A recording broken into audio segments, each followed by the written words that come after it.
Hello everyone and welcome. This is now the 5th tutorial centering around the adventures of the Jool 1. I will put links to the other 4 down there in the description. But right now, these folks' mission around Jool and its moons is completed and we need to get them back to Kerbin, and that's what we're going to be looking at today. What is the best method to get these folks on their way back home? And we're not going to look at just one method, not 2, not 3. We're going to look at 4 different methods, and we're going to be comparing them in terms of ease of setting up and which of them is the most cost-effective when it comes to fuel use. And we'll get started with taking a look at how we can use the built-in maneuver tool to help us out. I'm going to go to the maneuver tool here on the side, but I don't want to go to Jool. I want to go to Kerbin, but if we hit the little down tab here, you'll see Kerbin's not an option for us here. The game doesn't think that far ahead. We are in Laythe, which is in Jool's SOI, so we can go to other places in Jool's SOI or to Jool itself, but it doesn't want to plot our way to Kerbin. You can do it, and in fact, we're going to be doing it in this video coming up. But let's first start looking at how we can use the tool here. So number 1 is, okay, I want to go to Jool then, and then from there I can plot my course to Kerbin. Notice the create button is grayed out. That happens sometimes. If you select something else and then go back to Jool, for some reason it's back. And one thing I noticed just recently is there's another tab here, visualization, where it visualizes what you're, oh, it even has little spinnies on here. I don't know how useful that is, but it's kind of cool. But anyway, let's create the maneuver. The issue is you can't necessarily trust this maneuver that it just created here. So if we go to take a look, let's see here. Nope, it is putting us right into Jool's surface. So if we actually did this, we would be on a collision course with Jool and we would all die. Also, it's making the burn in 2 days, 1 hour from now, which is really common. I'm not sure why. We should be able to do this in this orbit right now. So really, actually, this is kind of useless. So we're going to get rid of this. We're going to get rid of this. We're going to do this manually. So we'll set up a maneuver. The idea here is just the same sort of thing as if you're coming back from Minmus or from the moon. Laythe is coming around in this way in its orbit. So we want to eject ourselves in a retrograde direction relative to Laythe's orbit about Jool. And we want to get our periapsis. Let's go for a low orbit for now. We're going to go for a low orbit about Jool. We'll see how that kind of works. All right, and we got this about a 750 meter per second burn to put us into here with the plan of circularizing at Jool here. Let's do this thing, and it's only coming up in 34 minutes. So let's do it. And with our last couple of episodes of saving fuel through gravity assists and aero brakes, yeah, we haven't seen a burn of the 750 meter per second magnitude. But there is actually no way out of this. There's no gravity assisty way. You just have to blast yourself out of Laythe's SOI. There's nothing else to it. And even though this burn will get me into Jool's SOI, I still can't use the maneuver tool to create an ejection out to Kerbin because the maneuver tool needs your orbit to be roughly circular and with a low inclination, or else it just won't work. Thankfully, my inclination is all very low, but it does mean that I have to circularize down here in low orbit about Jool. And that burn cost me a further 1,785 meters per second. Actually, if you look closely at the remaining delta V on this ship, you will recognize that I'm actually spending 40 meters per second more than what these 2 burns are adding up to. And that's because of the lengths of these burns. This vessel has a very low thrust to weight ratio, and that means these burns are taking a long time, and that reduces the efficiencies of the maneuvers. I do have a video on how to take long burns like this and split them up, and that will help you save some of these extra costs that I'm incurring here. For that matter, many of you are probably recognizing that I could be aero braking right now to get myself into low orbit about Jool, and that would save a lot of the 1,785 meters per second that's in this current burn. But I didn't want to do any of these things because, well, one, those were topics of previous videos, and number two, I want to compare multiple methods of ejecting to Kerbin, and so I want to reduce the number of variables we're comparing, and I'm just going to be taking a look at the raw maneuver delta V costs. But with that burn now done, we should now finally be able to get the game to set up our ejection. We'll go over here to our maneuver tool and we will select Kerbin as our target. And it will create our node for us here, and we can see we have a 2,941 meter per second burn. That's getting us our intersect with Kerbin in. We're starting to burn in almost 200 days, but the thing to notice is we ain't got enough fuel in order to do this. Now, the cost of all three of these burns was 5,476 meters per second.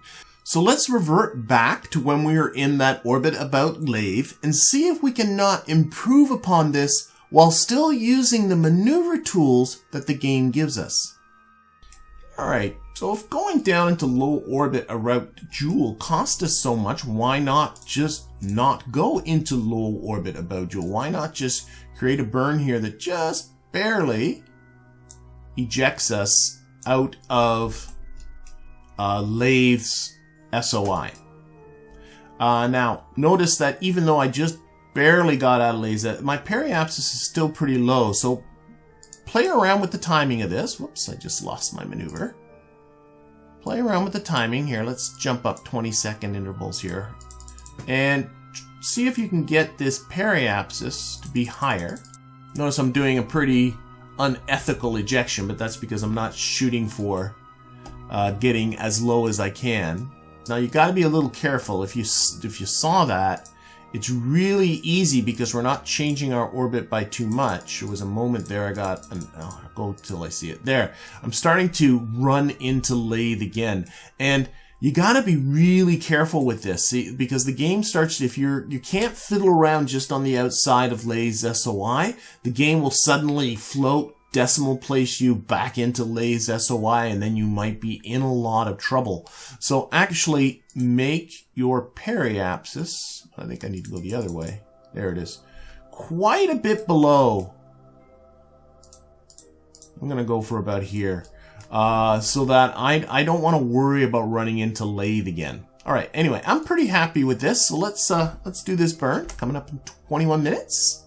And this burn cost 540 meters per second compared to the 750 I spent to get my periapsis with Joule very, very low. So there's already some savings there.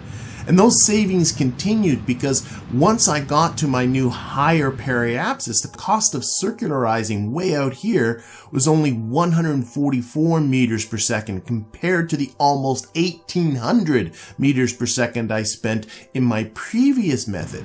And in fact, you can already see how well these savings are starting to add up, and you might be wondering, why did I even bother showing you that first method? Well, because I think a lot of people, that first method might have been their very first instinct. And they're not always wrong.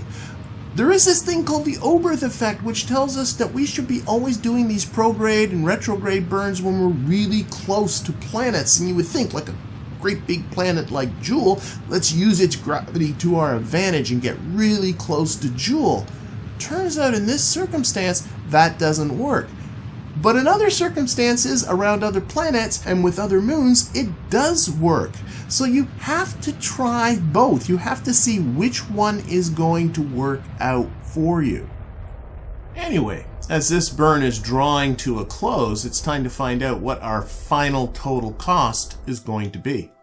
Now I'll go back to the maneuver tool, select Kerbin once again, and say, what do you got for us this time? So create that maneuver. Again, maneuver is in 203 days, this time because we didn't spend that time falling down towards Joule, and a cost of 1,779 meters per second for a total of 2,463 meters per second, less than half of method number one, now that we are not fighting our way out from deep inside Joule's gravity well. But we can do even better. But it's going to come at a cost. we are going to have to give up on using the game's built-in maneuver tool and do this ourselves. So what I'm going to do is set up a burn very similar to the burn that we started with, getting ourselves down to 300 kilometers about joule. There we go. But now the plan would be, instead of circularizing here and using the maneuver tool that's built in with the game, well, we know that I've already picked up a ton of speed coming down here. Why don't I take advantage of the speed, and instead of burning retrograde to circularize, burn prograde to get the heck out of here. So this is just going to be a prograde burn to eject ourselves from joule entirely. And we're going to scroll on out. And the thing to notice here is we are actually ejecting ourselves way in the wrong direction. And that is because, if we take a look here, we are ejecting ourselves in the prograde direction relative to joule. We actually need to eject ourselves in the retrograde direction relative to joule. So that is actually easy to accomplish. We don't want the periapsis on this side of joule. We want our periapsis on the other side of joule. So what we need to do is we need to time warp. If we need our periapsis to be around here, we need Laythe to be around here. So let's time warp until Laythe is over that way. And I'm going to stop well short.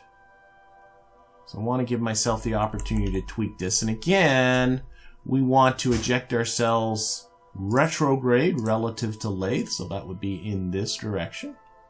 Again, we're going to go for a periapsis about joule. About 300 kilometers. And then we'll set up a prograde burn here, again ejecting ourselves out. And you can see our prograde burn is still not going in the right direction. We need this prograde burn to be more that way rather than going, we need it to still be further along. Remember I said I was going to stop early with Laythe, but it's easy to rectify that because all I got to do, I'm going to move this out of the way. We'll bring it back in just a little bit, is move this periapsis further this way. And instead of time warping some more, instead I'm going to select my first maneuver, come down here, and I'm going to pop it ahead in orbit. And now it's later. See how the periapsis is moved. I shouldn't have to adjust the magnitude of this burn, but you should expect to have to adjust the timing of that burn. Let's actually up the scale a little bit to get it back down to about 300 kilometers. I'm just again tweaking the timing here so it's back to 300 kilometers. Then we can take this maneuver, put it back on periapsis. Is this getting us going in the right direction? No, it's not. So we're going to have to go ahead a few orbits. So now we're going to go ahead, 5 orbits. And as we keep doing this, this is getting pretty close to going in the right direction. So now what I can do is take a look to see how is my periapsis doing. Oh, my periapsis is getting close to Kerbin's orbit. Now I'm setting this up without worrying about doing it at the right time. Remember with the other burns, we had to leave in about 300 days. So we're doing this right now, not 300 days in the future. So I'm not going to get my Kerbin intercept, but what I can do is look at what will get my periapsis down to Kerbin's orbit, because that is what I need to do. So I'm going to select that second maneuver. We're going to go a little bit more prograde. Do that tool there. And Kerbin's altitude here is 13.3, million kilometers.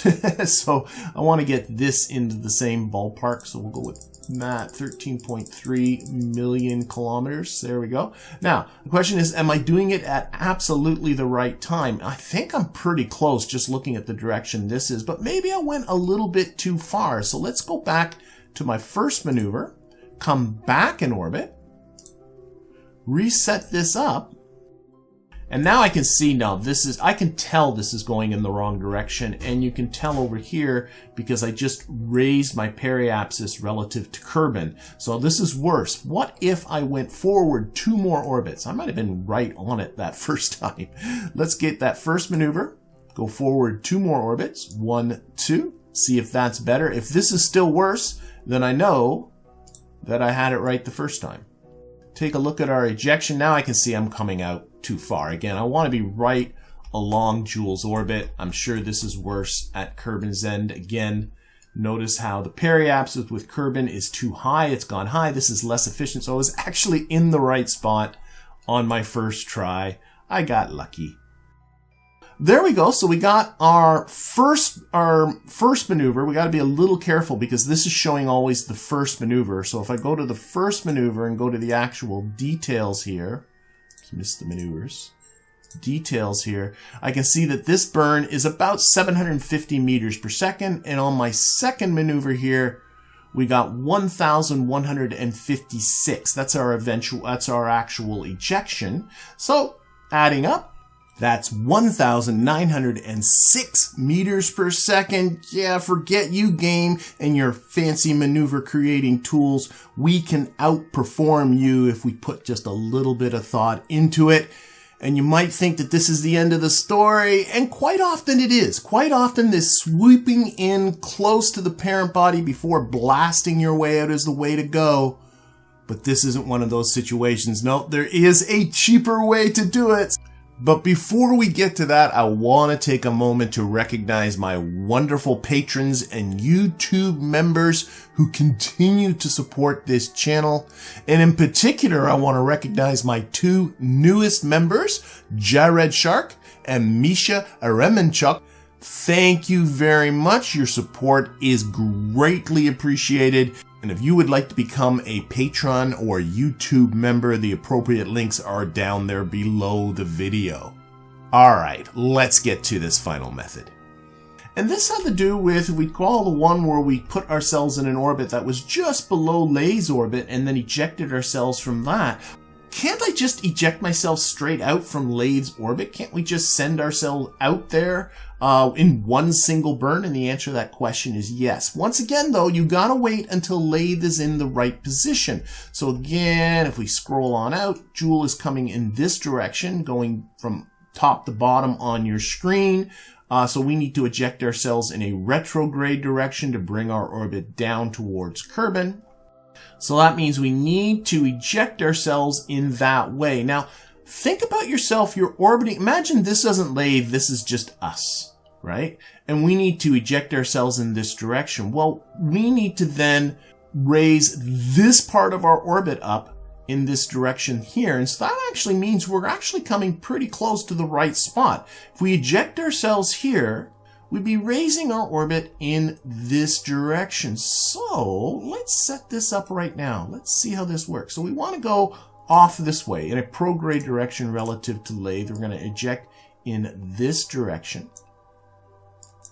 And all I'm doing here is I want to get right on out of here. So let's just keep burning prograde until this is actually an out of here type of situation. There we go.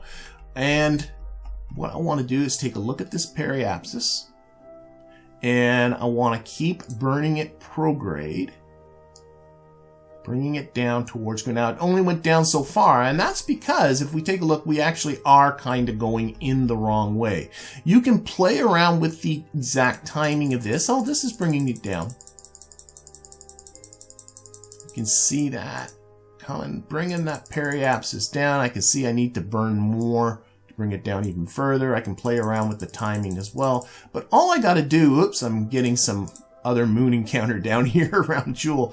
I can see though that this is wrong. This is just going the wrong way. I need it to go more, again, not inwards, but right along Joule's line. So I'm going to again, I could time warp, get Laythe a little further along, but the better thing to do is again, just simply pop ahead orbits like that, right? Adjust the timing a little bit. And you can see as I pop ahead orbits, I'm getting this going off in the direction that I need it to go off into. And I can see without even looking, notice that I was just looking at this, yet I got myself going pretty close to Kerbin's orbit. Let's start playing with the timing a little more. Again, I'm just playing with the timing that gets that down to the minimum. I haven't tweaked this down as good as it can go yet, but you can see we're already below Kerbin's orbit And this is a single burn, so we're going to be able to do it better than this. I'm already at 1,100 or 1,052 meters per second. This is going to turn out to be the cheapest way because I'm already dialing this back, and I'm not even sure if I'm on the right orbit for this yet. And there it is. And again, a lot of people, they get really into thinking about ejection angles and all that kind of stuff. You never have to think about ejection angles. Just time your burn to minimize your resulting periapsis, make it as efficient as I can. So right now I'm at 1,026 meters per second. That's getting me pretty good. But, can I do better? Would it be better to pop ahead another orbit? Well, let's see. I'll pop ahead another orbit. Okay, and already this has gone down. So clearly popping ahead another orbit was a good idea. Can I pop ahead another orbit? Nope, that made it go back up. So again, we'll play around with the timing. We'll give us more retrograde. Every time I am taking something off the burn, I know I'm doing about the right thing. We'll play again with the timing of it. See if doing a little, oh yeah, coming forward in time a little bit is making things better. That is pretty darn close to the same as Kerbin's orbit. So this will do it if I did it at the right time. And if we take a look at what we're doing just a single burn. Look at that. 987 meters per second. One burn. Leaving Laythe. Tearing off in this direction. Intersecting Kerbin. Well, okay, 2 years, 146 days in the future. Now, we looked at a number of different ways of getting ourselves back home. Some involving using the built-in maneuver tool, some of them not, some involving multiple burns, this last one involving just a single burn. So what do I want be the takeaway from all of this? Well, number one is that maneuver tool can be great, but is by no means the end-all and be-all of performing maneuvers in the game. And number two is to let yourself play around with different options. In this circumstance, blowing with a single burn straight out of Laythe turned out to be the cheapest way to go, but it doesn't always work that way. If Laythe were lighter, and if Laythe were further away from Joule, those two factors would actually tip the scales towards method 3 being the cheaper way to go. But getting back to the matter at hand, in these last two methods, I've not been concerned about getting an actual Kerbin intercept. I was only worrying about getting my periapsis down to Kerbin's orbit. If I waited the about 300 days, some people might be recognizing that I'd be waiting until my phase angle with Kerbin was correct. The question is, do I really have to do that? Can I just burn out of here now and make this work anyway? That is going to be the topic of the next video. I hope to see you then.